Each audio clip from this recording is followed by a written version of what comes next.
most famous costume, I think, is probably the Gone with the Wind costume. However, we were involved with the making of the ruby slippers. They brought them to Western costume to have them sequined and beaded. Those shoes were really created by Western costume, which is probably the most famous. My name is Eddie Marks. I'm the president of Western Costume Company here in Los Angeles, California. This is all full of Indians. A lot of this stuff was used in Dances with Wolves and all the different Indian movies, including probably The Squaw Man, which is the first movie Western costume was ever involved in. Well, Western costume was founded in 1912. It was founded by a gentleman named L.L. Burns, who was basically an Indian trader. He kind of came onto the Los Angeles area, and there was film companies shooting around different neighborhoods and such, and he went up to a director and basically told him that all the Indians that he saw that were dressed for his scene were done all wrong, and that was William S. Hart.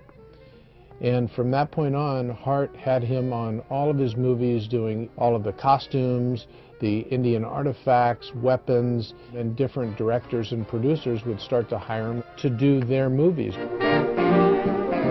And his company started to grow so much that in the early 20s, he actually moved his company into a building that is downtown on Broadway. It's 12 floors, and he consumed all 12 floors with costumes. He set up a hat department. He had tailors and seamstresses. He created a research library that was the first of its kind. In today's world, here at Western Costume, we still have all the different shops. We still maintain the research library, and it was all based on his original theories on how he thought a costume company should be run, and we still follow a lot of the same ideas that he had back then. This is our biblical and Roman area.